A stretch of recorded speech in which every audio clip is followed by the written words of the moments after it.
are going to be debating over social media and democracy. And just for the people who are debating, I'm going to go ahead and give you guys, I'll cut you off when you get to 5 minutes. I'll give you 2 and 1 minute warnings so you kind of know where you are within that realm. And then from that point, I'll tell you guys whenever you have the crossfires and so forth, and thereon. So if you guys, yeah. Can we time ourselves? Mm-hmm. You're more than welcome to time yourselves too. I'll just give you a timer just so you guys have something to base it off of. But the only thing is when you go up there and you start speaking, just make sure you tell me your name so I make sure I'm greeting the right person. All right, so we're going to get started with the first speaker for affirmative. And will you tell me what his name is? Dylan Mobley.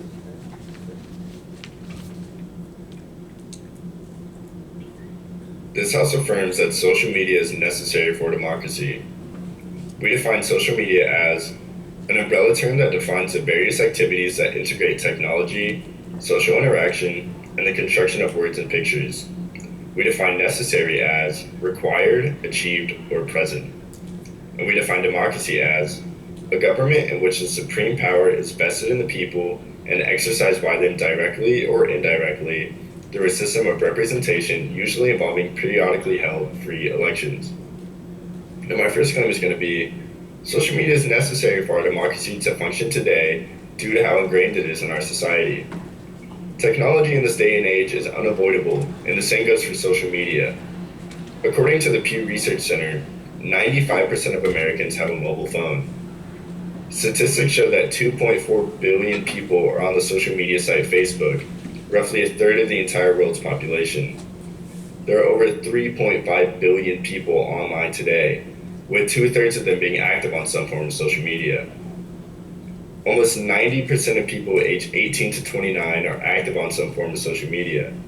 According to another survey conducted by the Pew Research Center, 36% of people aged 18 to 29 report getting their news from social media sites. In our democracy, we want each person having a vote, and we want that vote to be equal to everyone else's. Some groups may fall by the wayside, though. Minorities may not be given the same opportunity to show up and vote due to accessibility problems. But we can now voice our thoughts online and send in our ballots early. What comes first, though, is education over the potential electors themselves, which social media can aid in. If we're wanting everyone to do their civic duty, information must be spread to everyone it can reach, which becomes easy with social media. And minorities have consistently been underrepresented in our national elections, but the tide is shifting. The cause? Social media. In our most recent midterm election in 2018, voter turnout across the country was up by 11 total percentage points. And I'll now go over some demographics of the voter turnout during the 2018 midterm election. Among 18 to 29-year-olds, voter turnout went from 20% to 36%. Voter turnout increased among non-Hispanic Asians by 13 percentage points, from 26.9 to 40.2. Among Hispanics, voter turnout increased by 13 percentage points, from 27 to 40.4%. And among non-Hispanic black voters, turnout increased by 11 percentage points, from 40.6 to 51.4. And my second claim is, social media supports democracy being practiced every single day through the use of peer pressure and freedom of information.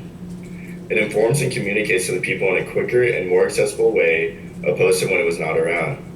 And now I'd like to address the term slacktivism, which is defined as the practice of supporting a political or social cause by means such as social media or online petitions, characterized as involving very little effort or commitment. Social media may promote some slacktivism, but overall it's better than doing nothing at all.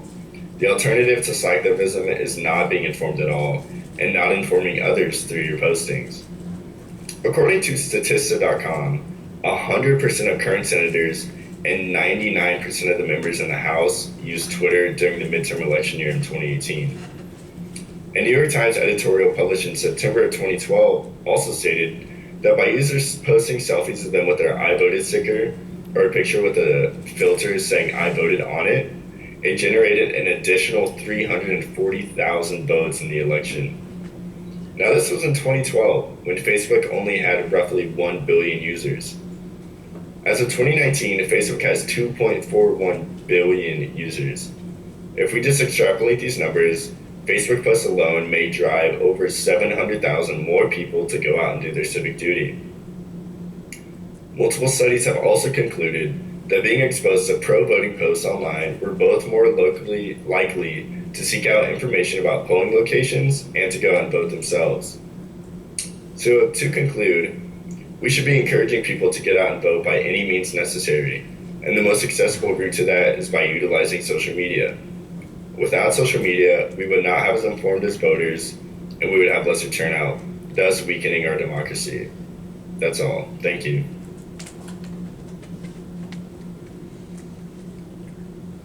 All right, wonderful first speech.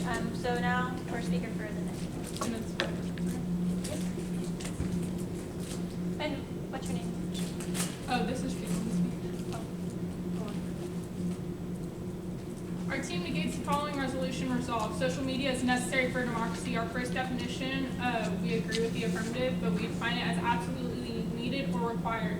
We define social media as a form of electronic communication through which users create online communities to share information, ideals, and personal messages and other content. This is better than their definition of an umbrella term because we are more specific and less abusive in the round because of that.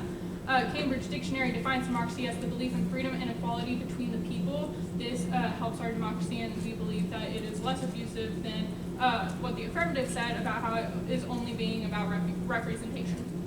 Democracy does not require social media to thrive. If anything, social media causes harms to the people in the democracy. Our contention one is democracy has been around longer than social media. An article written in 2013 by Small Biz Trends states that the first recognizable social media site, 6 Degrees, was created in 1997. It enables users to upload a picture and make friends with other users. In 1999, the first blogging sites became popular, creating a social media sensation that is still popular today.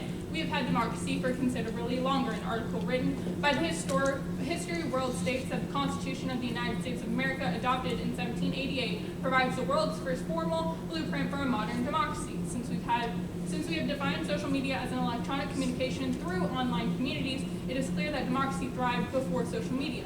This proves that social media is not necessary for democracy. Contention 2, social media causes mental health issues.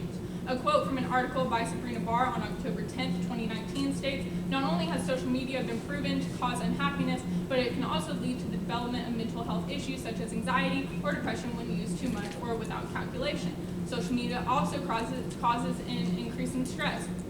Brown 2018 states that our feeds often resemble an endless stream of stress. Twitter has found to be a significant contributor because it increased their awareness of other people's stresses. Social media also causes depression. Brown also states that 2 studies found that depressive symptoms such as low moods and feelings of worthlessness and hopelessness were linked to the quality of online interactions. A similar study conducted in 2016 found that a threefold risk of depression and anxiety among people who use the most social media platforms. And finally, social media causes increased suicide rates. This is CBS News from November 1st of this year. As teen suicides increase across the country, experts and parents say bullying and social media have both contributed to the rise. So suicide is second leading cause of death among teenagers in the United States. A recent CDC study found that teen suicide jumped 56% from 2007 to 2017.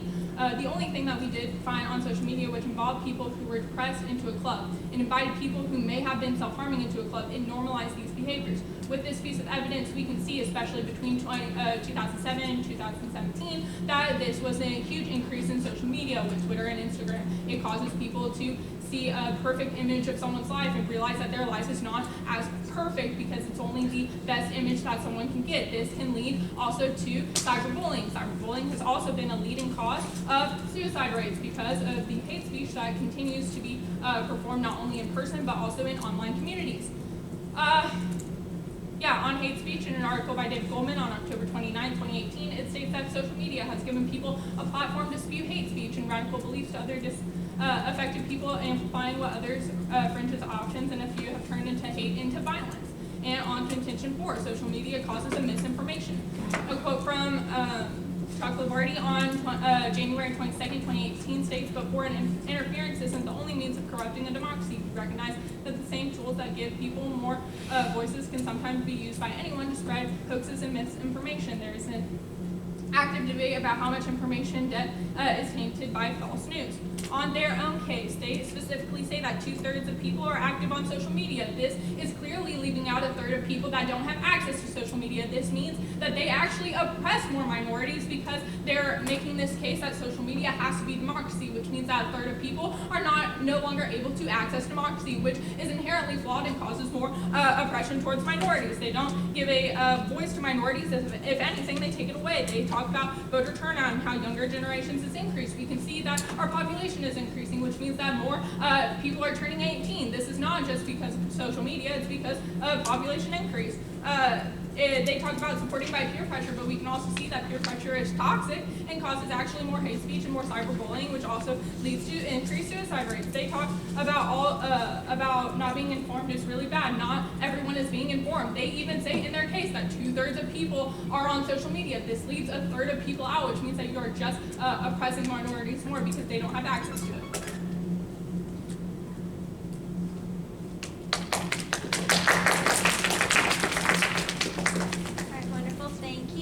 Now we have time for our crossfire between our first two speakers, who will be. So y'all have 2 minutes, and I'll cut you guys off.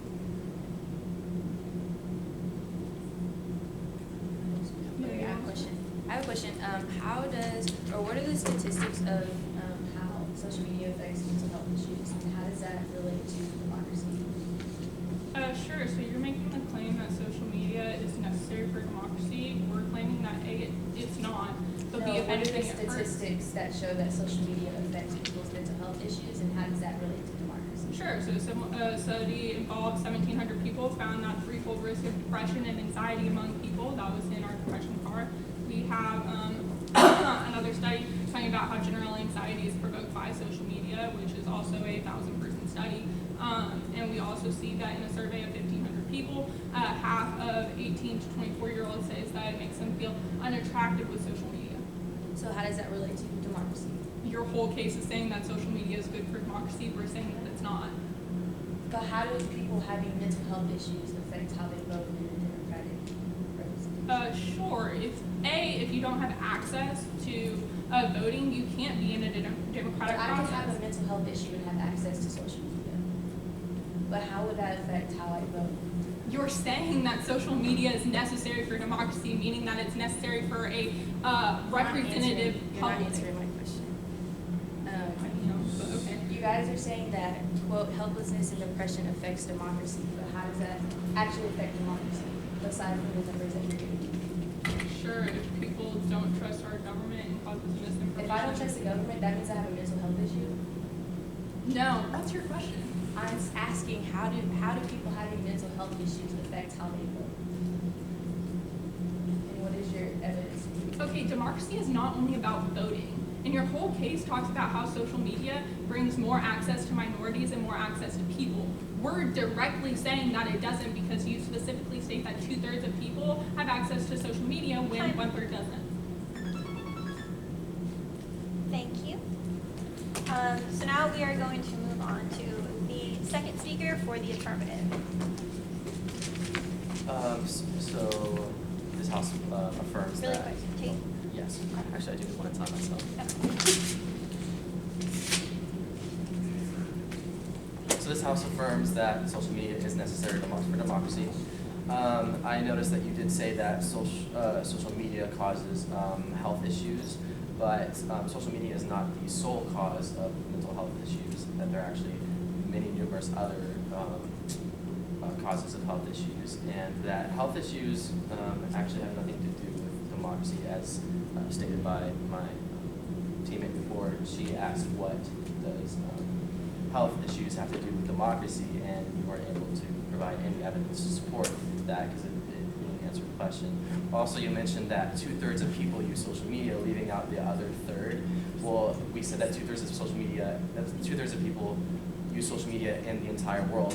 Well, in the entire world, not every single society is a democracy. So therefore, there's no why would they have to use social media for democracy if they don't have a democratic society to use it in? Now I'd like to continue on with another point. So we use the word necessary as required, achieved, or present, defined by the Oxford Dictionary. So the word or in that definition is used as a function word to indicate an alternative. So you can substitute or use it as an alternative word necessary with any of those three words, such as required, achieved, or present. So with that being said, our case, which is social media is necessary for democracy, we can restate it by saying democracy is either achieved or present through social media because of those words in the definition of necessary. So where's the evidence in that though? Because that just proves that I can restate a statement, and that's great, right? Well, the evidence is this. So you're able to access social media anywhere and everywhere you go, right? Wrong, you can't actually. There are actually, in fact, 5 countries that block social media, at least 5 countries, if not more. Iran, China, Vietnam, North Korea, Uganda. Iran is Unitary Islamic Republic. China is Socialist Republic. Vietnam is a Socialist Republic. North Korea is a socialist state and totalitarian dictatorship. And Uganda is a presidential republic. So what do these countries have in common? They are not democracies, nor do they exercise any sort of democratic practices. So a country that blocks social media is in itself not a democracy because it is taking away the people's right to practice democracy. So in order for democracy to be achieved or present, social media must also be integrated. The second claim that I'd like to include is in regards to the Electoral College. See, the Electoral College was initially established because the government didn't trust the people to make well-educated decisions because they were not well-informed.